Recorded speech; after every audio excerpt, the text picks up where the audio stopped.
আমরা আবারও লাইভে চলে আসলাম। এখন আমরা আমাদের কাকুমণি জেঠুমণির কাছ থেকে কিছু কথা শুনবো। ওনার কেমন লাগছে ধান কেটে আসে, ধান কেটে ওনার কেমন লাগছে আমি এখন ওনার মুখ থেকে শুনবো। হ্যালো জেঠুমণি। হ্যাঁ, নমস্কার সবাইকে বলছি। এই অমৃত মন্দির আশ্রম আমি আমার ছোটোবেলা থেকে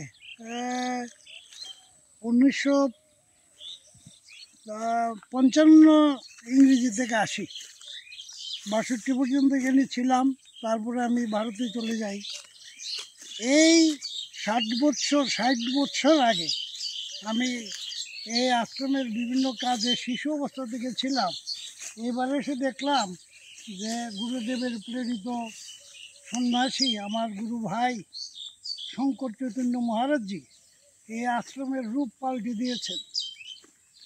এই যে জমি দেখছেন আশেপাশে অনেক জমি আশ্রমের হয়ে গেছে, এবং উনি নিজে গৃহস্থী করেন, গীতা পাঠ করেন, ভক্তদের উপদেশ দেন, দীক্ষা দেন, কৃষি করেন, সবজি উৎপাদন করেন। এক অসাধারণ একটা উদাহরণ আমাদের কাছে।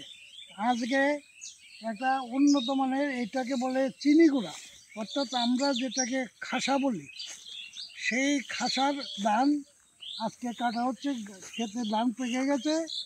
সেইটাতে আমি অংশগ্রহণ করতে পেরে নিজেকে ধন্য মনে করছি, এবং অমৃত মন্দিরের সমস্ত ভাই বোনদের আসার জন্য এবং এই আনন্দ উপভোগ করার জন্য আহ্বান রাখছি। জয় দয়ানন্দ। জয় দয়ানন্দ। আপনি কিছু কইবেন? আমরা এখন আমাদের অধ্যক্ষ মহারাজ তিনি কিছু বলবেন। জয় দয়ানন্দ।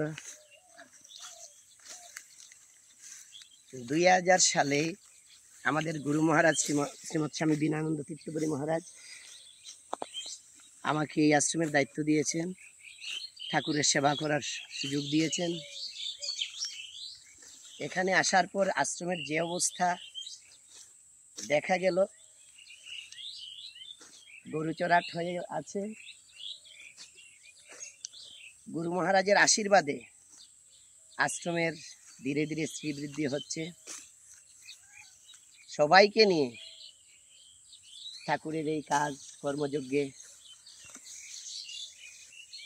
করতে পেরে আমি নিজেকে ধন্য মনে করছি।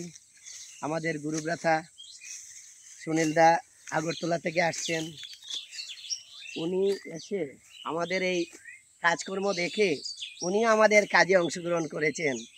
আমি বিশেষভাবে এই বয়সে যে সুনীলদা যে এই ধান কাটতে আমাদের সঙ্গে যোগ দিচ্ছেন, তাই আমি আর কি বলবো, এটা নিজের অনেক ভাগ্যবান মনে করতেছি।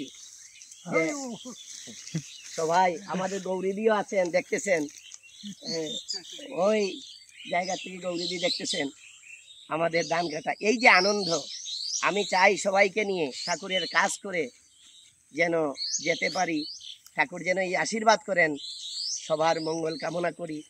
জয় দয়ানন্দ। জয় শ্রী শ্রী ঠাকুর দয়ানন্দ দেব কি জয়। শ্রী শ্রী ঠাকুর দয়ানন্দ দেব কি জয়। অমৃত মন্দির আশ্রম কি জয়। অমৃত মন্দির আশ্রম কি জয়। সমবেত ভক্ত মন্ডলী কি জয়। বিশ্ব শান্তি রানী কি জয়।